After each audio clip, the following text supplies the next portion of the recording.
everyone, welcome back to my channel. This is Lucy May Walker and today I am joined with the very talented Mino. Hi everyone, my name is Mino and I'm a singer-songwriter based in London. So I was looking at the stats and stuff before you got here and you've got millions and millions and millions of streams. 430,000 monthly listeners on Spotify, that's amazing. And your most listened to place, that doesn't make sense, is Stockholm. Yeah. So you're like, what? Why is that? Do you know? Yeah, so my last song I did a collab with a really talented Swedish DJ called Hogland. And that's Over You. And that's Over You, and it's just gone a bit mad and gone wild. Yeah. And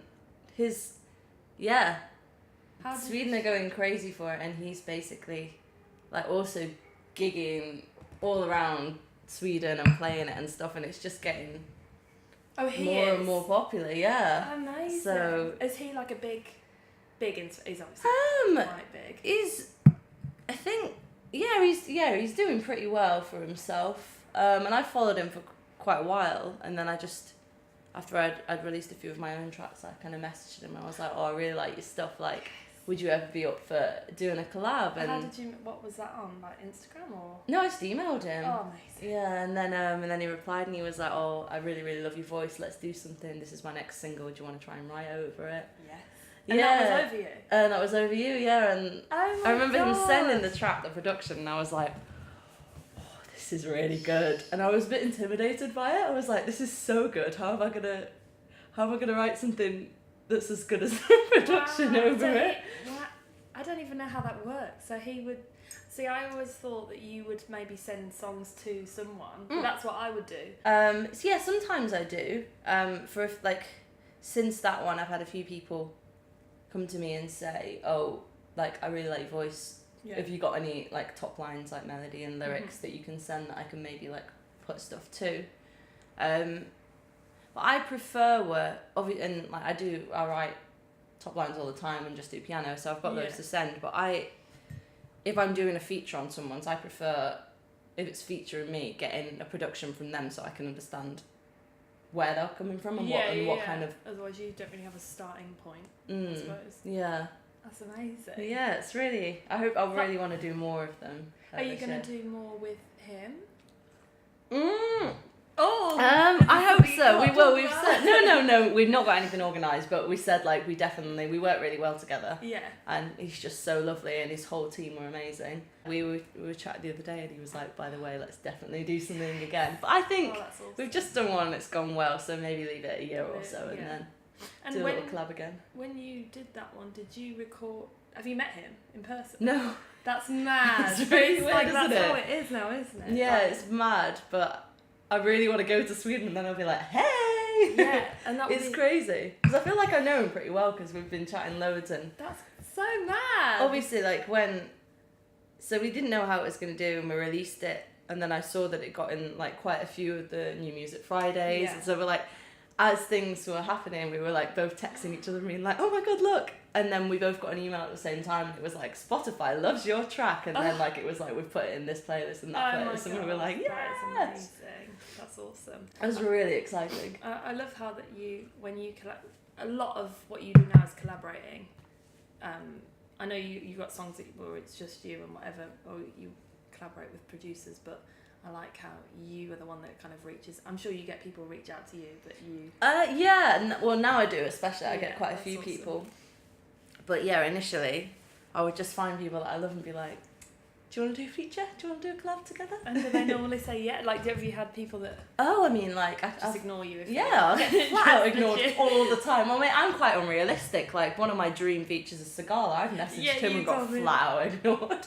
Wow, you never know. I'm not surprised. Yeah. It's funny, like, you'll be on their radar at some point, and then they'll go, oh, look, I want to reach out to this person. You'll go, no. No, you probably will say. No, I would definitely be like, okay, sure, yeah, why not? I feel like that's happened to probably all up-and-coming artists, like, until you've got, like, to a certain point, people, well, they must just get contacted all the time. Oh, so gosh, yeah, and, like, they probably don't even read half of them, and especially, I think a lot of it when you're I think he's trying to grow in America, so he's probably going to want to like it's like a strategy thing as well, as in Yeah. he's probably going to want to use people that are probably bigger than him in America, so he Right. can get known in America, I Yeah. guess, and things like that.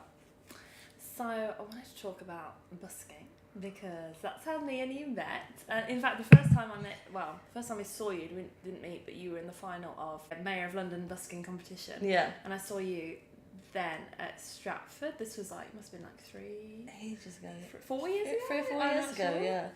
Because the TaylorMade were in That was that the final, right? Yeah. So that's the first time I saw you, and going back to that, very different. Very different. Yeah. So you played ukulele, and you had, was it? Cello and what was it then? I changed them. I think it was ukulele, cello, and violin then. Yeah, because we did it. That's like a world apart from what you do now, isn't It really is. Yeah. So when you were doing that kind of stuff, was like when you learned ukulele, I guess that's how you got into that kind of genre? Well, yeah, I always used to, like, from being super young, like, my gran taught me to play the piano. Cute. And then I started writing loads of songs and then my mum moved to Somerset and I did loads of gigs in Bristol, and I was busking in Bristol and in Somerset and carrying my piano everywhere. How? And then just one day, I had like a case for it in your roller, but it was still heavy. And then I just thought, this is ridiculous, because some days, as you know, like with busking, when you're busking outside, there wasn't really any indoor places in Bristol and Somerset. I would turn up and then it would start raining and I'd be like, what a great day. What a great day to be alive. Love that. And I just got sick of it. And then one of my my best friend's cousin was playing the ukulele. And honestly, I do like the sound of the ukulele, but I was very attracted to the fact that it looked really light. And I was like, I'll have a go on that. Yes. So then I got one and I started learning to play and kind of fell in love with it. I think when I first moved to London, I was gigging, still playing the piano. Mm-hmm. Had a full band, had like drums, bass, obviously keys, which was me, and guitar. And then I kind of started playing piano and ukulele together, switching up the songs a bit. Time. That would be quite hard. Oh no, yeah, that's how talented. Like round your neck or something. And then I started getting heavy into busking. Yes. Obviously didn't use my piano, I used my ukulele, and it was received really well. And I can't remember how I developed it into just cello, violin, and ukulele. But we had a great time playing together. Mm-hmm.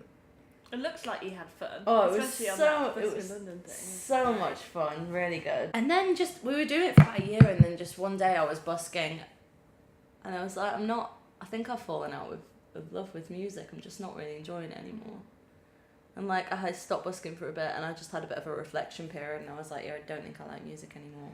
Oh no. But then I was listening to all this like dance music and electronic stuff, and then I had this like weird period where I started getting into rooms with like more electronic producers and writers and really enjoying it.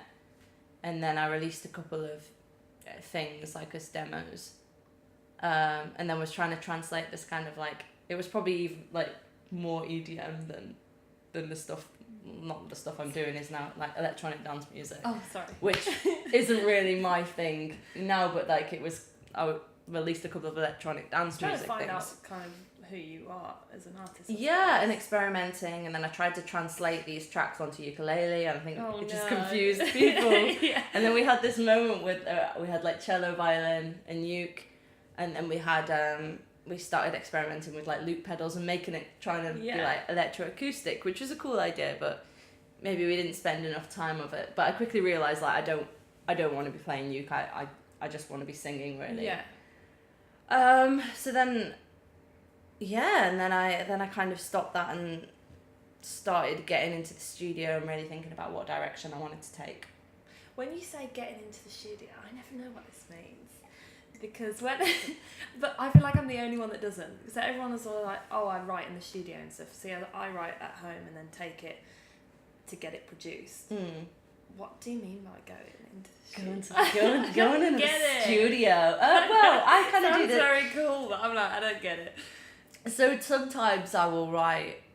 I normally start a song by like getting a melody and lyric in my head, and then I'll kind of put it down on piano, and now I'll venture into Logic, which is a Yes. recording program, and put like a basic demo of the kind of vibe that I want, and then get in touch with producers and basically say, this is my song, do you want to work on it, do you want to not? And then I met a guy called Dan, got on really, really well with him, we just clicked, and then we did, well, pretty much all of my tracks that are on Spotify, we did like a few together, and I really enjoyed it. It was really fun to work with him creatively. So getting into the studio in that respect was like the 2 covers I did, I kind of arranged them and I was like, oh, this is how I want it to be. What do you think? And then he added his own little spin and stuff, and we kind of vibed off each other. Getting into the studio with Warriors was very different. It was with Dan, but I went into the studio and we were just like, right, what do we want to write about? And then kind of like wrote it together, and then Must Understand, which was the one after that. Me and Louis, who is my fiance and writes with me. Great guy. He's a great guy, he is, yeah. And then he was like, oh, I want to do kind of like a track with a bit of like an Indian-y backbeat. And I was like, oh, okay then. Yeah. That was Louis that said that. Yeah, and then he kind of YouTubed like this backbeat, and I was like, oh, that's cool, so we put it into Logic and started building around that, and then I came up with this kind of quirky hook, and then we wrote pretty much the whole thing within half an hour. Wow. And then that's amazing. Yeah, it was really fun to write, because sometimes it takes ages. Yeah, and I love it when it just like it kind of writes itself. Yeah, kind of yeah. It happened really quickly, and then we took it into Dan, and he got on board. I think because we had such a strong vision, and he got that as well, and really added like really cool little bits and stuff. That's cool. It's so important to find the right producer that gets you, and it's hard to explain that. Yeah. Because like I know that I've worked with quite a few producers, and I've spent money like recording and then going, this is really great, but it's not me. And it's like you don't really know that until you've got a certain amount. Like it's too late. You've already paid the money, and you'll get 50-60% of the way through, and you'll be like, oh, this is an awesome thing, but it's just not for me.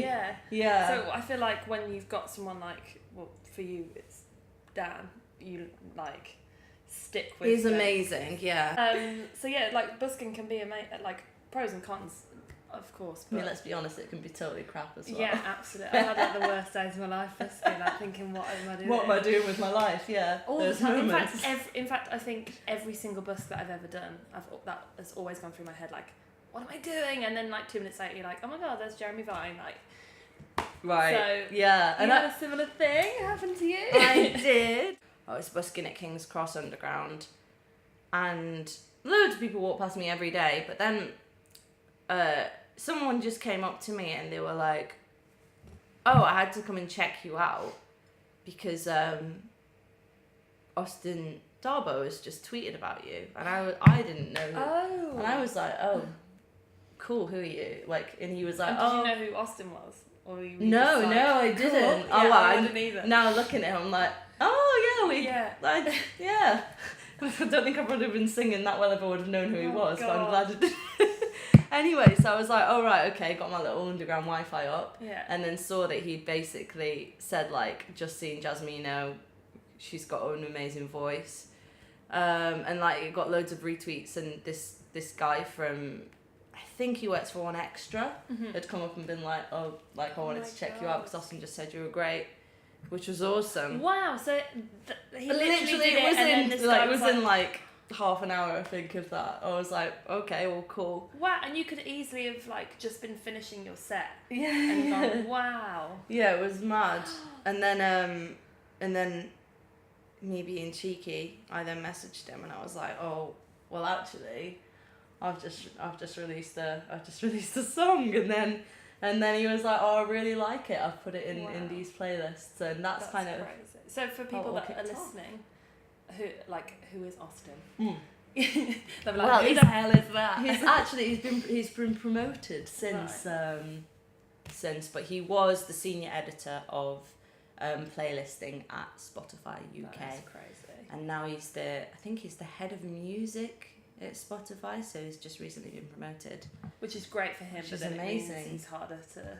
Well, to be honest, I've not released him. So my last release was in September, and he helped out with that. So amazing. Yeah, he's great guy. Great guy, and like great guy in all ways as well. Like I follow him on Instagram and Twitter, and he's just really wise. I love that A wise guy. And it's a good thing for people that are like interested in busking, because this, like, a similar thing happened to me. I'm sure my listeners might already know pretty much exactly the same thing happened. People tweeted me, well, Jeremy Vine saw me, and then he tweeted saying he saw me, and then people would then tweet me letting me know. Again, I wouldn't have even known if they hadn't have done that. Mm-hmm. And then I think this is the thing that we're probably similar in, is the fact that most people would probably just go, oh cool, they saw me, yeah, that was fun. But we're like, hi there, okay hello, like give me more stuff, and it does pay off if they're obviously interested in you. So that's because I always sometimes get scared. I'm like, oh, am I too pushy? But then you've got to take risks. Oh yeah, that's what I was gonna say. So when you released Crush, I guess that was like the first cover. Yeah. Was that a conscious decision to do covers? Yeah. Yes. Yeah, it was. Like with my acoustic stuff, I hadn't really recorded or released anything, and I thought with my electronic stuff, I'll do a couple of covers first and introduce kind of my vision and the kind of artist I want to be, and then after people have kind of familiarised themselves with kind of my direction, I'll do very clever some original stuff. And that has worked out pretty well for you. Yes, it's not worked out badly. It's going pretty well. Well, I feel like a lot of artists, I can't think of any examples, but I feel like a lot of artists, no, I can. Completely different genre, but like Birdie, that's how she's like massive. Well, I don't know if she is. I haven't heard anything for a while, but when she got big, it was when she released covers like Skinny Love and stuff, and people seem to really like it when you do a cover which is nothing like the original. I feel like that's what you do pretty well, because like when you did Together in Electric Dreams, I think it's like a song that I didn't really know that well, but when the chorus kicked in, I was like, oh my god, like I need to tell her that this sounds like a different song, and then I had to like Google the lyrics and realise that it was a cover. That's a good thing. I feel like it's a good thing, so I was like, oh no, she's gonna get like sued or something. Yeah. Do you know, it's funny, like, Together in Electric Dreams, some people that, like, obviously know the old records so well, some people are like, oh, like, you've done something completely different with it, I really like what you've done, but other people are like, this is rubbish, like, you know, the original, like, you've ruined the original. Oh, for God's sake. And then other people are like, I love your song, it's great, and I'm like, better than the original, probably. Good, you know. That's funny. And then Crush, it really makes me laugh, because as I've come to realise since I've released it, I've got so much views for it. Oh no! So there's a guy called, I think it's William Sage or something, has done a kind of cover of Crush. It's called Rush, and it's like, it's just a little rush, something like that. Right. Oh, And original. Take that C off the Crush. Obviously, all the like young kids that are like, it's done, like Crush did really, really well on YouTube. Okay. And all these young kids that don't know that like Crush is an original 90s track. Yeah. Like most of the comments are like, this isn't original, she's plagiarised William Sage. She's going to get sued by William Sage. And I'm like, oh guys. Brilliant. Guys. Bless. So the first song that got onto a playlist, and when we say playlist, we're talking about Spotify curated playlist. Am I saying that? Yeah? Yes.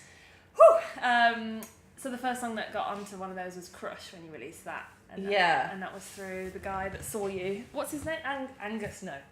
Austin, yeah. And Louis actually, he emailed him and basically was like, oh well, my artist has just released a song kind of thing. And then he was like, yeah, I really like it. I'm going to, I've put it on our Chill Pops, which is like, he said, I think it's like the second biggest UK oh, really? pop one. Yeah, and I was like, oh my god. And then, very, very quickly, my like monthly listeners thing, for those of you that don't know, if you go to an artist page, like it'll say like this many people are listening. And for you, it's 430,000. Yeah. And I just started getting like loads of really nice messages on Instagram and things of like, oh, we really love you, and like, and then like people would like do stories about me, and you know how they can And it was put really the track on their story. Yeah, and be like, oh, really into this and stuff, and it was really surreal. And then like people would like started like tagging me and like we're making up like dance routines and stuff too. I was like, this is so cool. And that's from one song. There was like an amazing weekend, so I released Misunderstand, and it got into New Music Friday, and there's like a live you can get like an app called Spotify for Artists, and for the first week it does like a live streaming thing. Oh yeah. Which is super addictive. It's really cool. Oh god, don't tell me that. And in New Music Friday, literally like we were looking at it, I mean it was just like vroom, vroom, vroom, vroom, vroom. I was like, oh my gosh. And I got loads of like there's like a few well-renowned blogs that I follow that like really liked it, like Line of Best Fit and Pop Justice, and I was like, oh my god. They like it, like it was going really well. And then the day after, like the production team for The Only Way Is Essex were like, oh, we want to put your song Warriors on our thing. So it was like this weekend that was like, this is mad. You feel like you've made it. Yeah, I was like, and then you go back to busking and you don't get any money and you're like, not made it. Yeah. But it's humbling, isn't it? Because you're like, I think you have no idea who I am. It literally keeps you so grounded, yeah. And I think that is a really good thing. And now I've been writing loads and I'm busking quite a lot at the moment, and it's just such a nice release because I've not sung in ages. I'm like, I'm back. Yeah. And it's a nice, like, you can practice, but get paid to practice. Yeah, no, it is. And also, like, test out how your originals, like, whether people like it as well. Yeah. And, like, really, I don't know if it's the same for you, but really work out, like, the way that I want to sing it and kind of experiment and have fun with it. And you can do that at home, but it's just not the same, it's really, so true. So true. Sometimes I'm like, oh, I'm going to sing this note. I do a little trill on it and it does not work at all. I'm like, never do that again. Noted. Exactly. You don't want to do that at a gig where all of your, like, oh gosh, I'd rather do it on the underground when no one's walking past. I'm like, oh, I'll do it now. Yeah. So the Only Way Is Essex, they must have heard you on the New Music... No, sorry, it wasn't that one. Warriors. Was that New Music Friday? No, Warriors... They were really, really supportive of Warriors and Together in Electric Dreams. They put it, like, it was in... Together in Electric Dreams, I think it was in the Chill Pop Hits playlist for like 4 months. Wow. Which is that was not normal? I know. You normally in a playlist for like a month or so, and then they tweet. Like, there's so many new songs, and then there was a period where they had Warriors and Together in Electric Dreams in it, and I was like, that's quite cool. Yeah. Very cool. I think the dream is to get on Love Island to play. Yeah. You've not done that yet. You have, yeah. When you said The Only Way Is Essex, I was like, oh, I thought it was Love Island. That was Misunderstand. Yeah. How did you... Right, so when did that happen? Was this after the... After The Only Way Is Essex, yeah, like... That's crazy. It was like... I didn't watch Love Island, I'm sorry. But it was like towards the end, they just messaged us and they were like, can you send us like the... instrumental, the thing, like loads of different versions. Yeah. Like I messaged my producer and I was like, yes, I need all these versions right now. And he's really on it. And then we sent them and they were like, yeah, we're gonna use it as a clip in like one of like one of the, I don't know what episode, like one of the end episodes. Yeah. So that was oh my god, surreal as well. That's crazy. See, this is the thing. I would have watched the episode and maybe not like noticed that it was that, whereas other people are very much like Shazamming. I don't know. I feel like Made in Chelsea is another one. When you should say Made in Chelsea, they asked to use Crush, and I was like, yeah, sure, but then they never used it. And I was no. Damn it. That's. I think I'd love to be on Made in Chelsea. That would be one of my dreams, but I don't think I've got the right kind of music because I went to, again, introducing live. Andrea Madden is the music supervisor for Made in Chelsea, and she did a listening thing, so you could send your tracks in. Oh wow. And then she would listen. She picked like 10 tracks from everyone. I don't know, 500 people, and about 3 of them actually she put on the show. That sounds so cliche, but it is about like people seeing you at the right. No, oh, it actually, so is. Wait, it's about absolutely loads of hard work. And then people see you at the right time. I always say like, oh no, I was just really lucky, and then people like they probably remind you that well, you're not lucky. Well, you are lucky. Obviously, a lot of it comes from luck. But obviously, it's hard work as well, isn't it? And dedication and all that. 2019. What have you got coming up that you can talk about? That I can talk about. Well, give us some exclusive. It's up to you. Give you. Well, I've already kind of semi-announced it, but I'm going to be doing an EP. Oh. Which I'm I did see that. Which I'm really excited. I've not gone everyone. I just kind of I did a little Facebook and Instagram live, and I was like, by the way, doing an EP. That's amazing. So I'm really excited about that. I don't for the life of me know when it's going to be released, but I spent the end of last year just writing loads and loads and loads, and then I whittled it down to 5 tracks, and I was quite set on these are going to be the ones, but then I had a really cool meeting yesterday, but then this person was like, these songs are really good, but I see loads of potential in you. I've been following you for a while, and I feel like if you can do this within a month, I want to get you in writing sessions with other people. He was like, I want to get you in 2 to 3 writing sessions a week, and then we'll meet again in 6 weeks, and I want you to have 16 songs that could be potentially EP songs. And I was like, that is awesome. And I'm so excited about that, because I love writing. But then on the flip side of it, I'm a bit like, I really like the songs that I've chosen. It's really nice that people are kind and also taking time out to help you, because I think I've noticed over the past year and a half that actually the music industry is made out to be really cutthroat, but there are still really nice people that just want to help in it, which is I found that a real relief. Like the Jeremy Vine thing. Yeah. He didn't have to help you. He could have literally just walked past you and been like, nice sound. Yeah. Do you know what I mean? And same with Austin thing. He didn't have to tweet about me. And to them it's probably nothing. It's not a big deal, but it can really change someone's career. Same with both of us, isn't it? I don't know what I'd be doing. Yeah, thanks, people. So for the new EP, so that's all new songs then. It's not, you're not gonna that's exciting. Are you gonna release a single first, or well, are you just gonna release the EP? I don't know. I've had so many since I've said I'm gonna do this EP. Yeah. I've had so many different people being like, oh, actually I think you should do this. What about this person that you like has done this, so and I think this is a really good tactic. There's so many people that are thinking about it strategically, and I'm I just want to release music. I think I'm just going to focus on actually getting the tracks and getting them all produced in the way that I want, that I'm really happy with, and then I'll think about how I'm going to release them or what's going to happen and stuff like that. And are you going to release it as independent? Are you on AWOL? Are you going to release it through them? Undecided yet. I think I really like AWOL. I think they're great. And I think the actual team are really nice as well. If anyone's listening and they don't know what AWOL is Artists Without a Label, which is the label that I'm on, and you can release music through them. Yeah. I thought you were going to be if anyone doesn't know what AWOL is, look it up.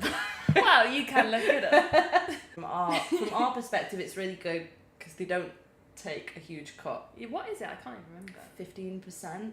Yeah. I think they do different tiers, and as you get higher, they do take a bit more, but it's not what, for example, a major label would take, which what would they take? Well, the standard is normally 80%. And oh my god! Yeah, and I think it's different now, and there's loads of different things. There's label services, which is a bit different. Yeah. And I think that being on a major label, not that I know tons about it, can really have its huge benefits depending on where you are. Yeah. And what they can do for you, because obviously if they're just gonna pop you onto Spotify and stuff, I mean, you may as well do it if you've got the connections and stuff. You may as well do it on your own. I feel like there's so many, especially at this Introducing Live thing, which is a music event they hold every year. I've heard more negative things about being on a major label than unless you're top dog. Well, that's what you've got to think. It's like any business. Why will they prioritise you over Ed Sheeran, who's turning them over millions and millions of pounds? But I mean, it's not always like that. I think if they believe in you as an artist, sometimes they will invest the time and the money. But I know people that have got massively, I'm not allowed to swear, but fucked over.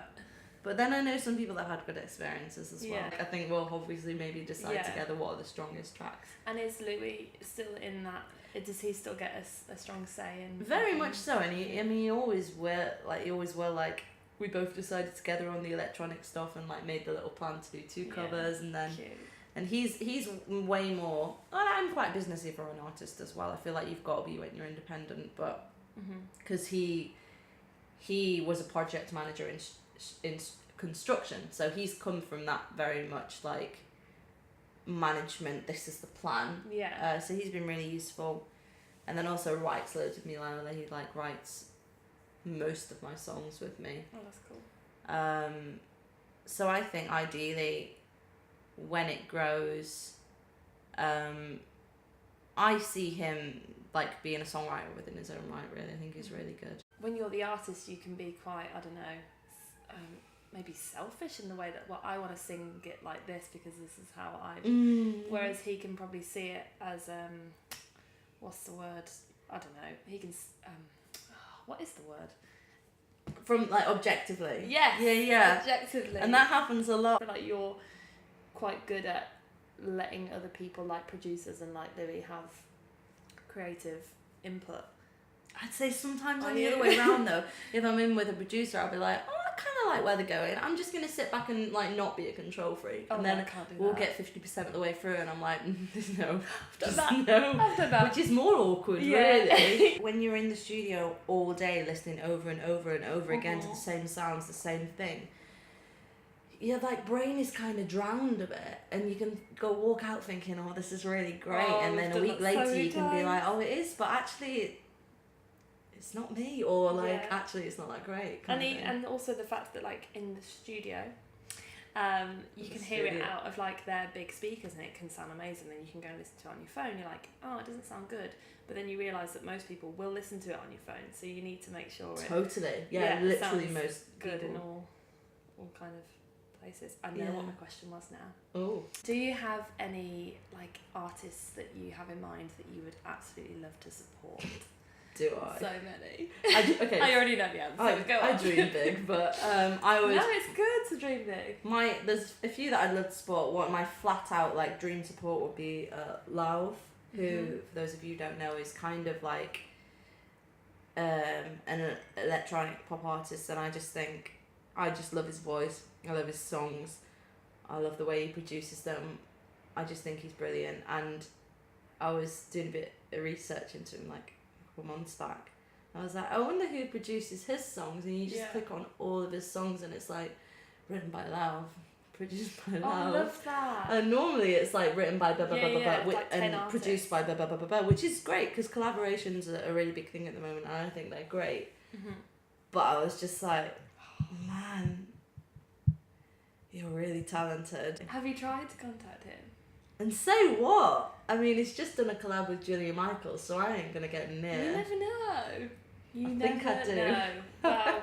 I think once I've got like my live set up and stuff, I'll be like, Yeah, when you're ready. I support you. See, that's my issue. Is like I've been asking to support Lucy Rose for like 6 years, probably before I even had an original song. So it's knowing when to be like strike hi. while the iron's hot. No, what is it? Oh, I never know that. I'm not Strike even gonna while attempt. the iron's hot. I think it's that. Yeah. I said strike while the oven's hot the other day. And that was the reaction. I was like, okay, I've got that wrong then. Clearly. Get it? I think it's iron. I think it's iron. Yeah, I absolutely love Sigrid as well. I just think she's great. And I love as well how she's just so chill and like in like so many sessions, just like she's not one of those pop artists. Even though she's doing really well and she's really big, she's not like all about the glamour and dress up. She's just like, I'm here, I'm gonna sing my song, and I love that in about like her. a white t-shirt and jeans. And it's just like, have you seen her perform live or? I mean, I've only YouTube stalked her, which I feel like I've seen her perform live, but no, I've not. I'd love to. I'd really love to. She supported Oh Wonder. Do you know them? I love Oh Wonder. Yeah. I went on my own. You should have come with me. Oh, damn it! We should do more gigs together. Yes. Clara May. She heard the name. did. She great. Second name, by the way. Beautiful. But she's great. She did a feature with one of my favourite like dance producers. You know, Felix Jean. Ooh, I wish that I found myself. Yes. So he produced Love that. And she did a track with him, and that's how I discovered her. And I was like, oh, her voice is great. Yeah. And then her own stuff is really good, and I'd love to support her. I think she's great. And then on like a London scale, I've got there's an artist that I love that's on the up at the moment, and I'm sure you've checked her out because I go on about her. She's called Emily Burns. I knew you were gonna say that. Yeah. She's great. I'd love to support her as well. Dream producers. Sagala, who I think is really talented, and I've probably mentioned about a million times before. Felix Yarn, who I think is great. Do you know there's like Sam Felt, Jack Wins. There's loads, to be honest, that I can't think of off the top of my head. See, it's so interesting that I don't know any producers at all. Yeah. But like, you've obviously done your research, which is I just listen to them all the time, and because Spotify like obviously recommends like playlists. Yeah. I always discover new ones, and I'm like, oh hello, you're a bit good, aren't you? That's good. That's really promising cool. that you do that as well, because that's how people will get to know us. Yeah. I think we're gonna wrap it up. Mm. I feel like we've got through everything. I've had a long old chat. If anyone wants to follow Mino, where can they go? Is it Instagram that's your main thing, or Spotify? Follow me on Spotify. After Spotify. Yeah, it's jazz_Mino_UK. I think if you type in Jazz I Mino, can't even see that movie. hopefully I'll come up and my face is there and it's got pink hair on it and it looks like this. I'll link all the stuff in the description. Thanks very much for being on my podcast. It's been lovely. Okay, bye. Okay. I've got foundation on my shirt. Never mind, we Oh, can joke. you did look. You were looking earlier. I couldn't see. By the way, I've not actually looked at the camera at all. I've just been looking at your face. No, that's good. It's better. Good. Yeah.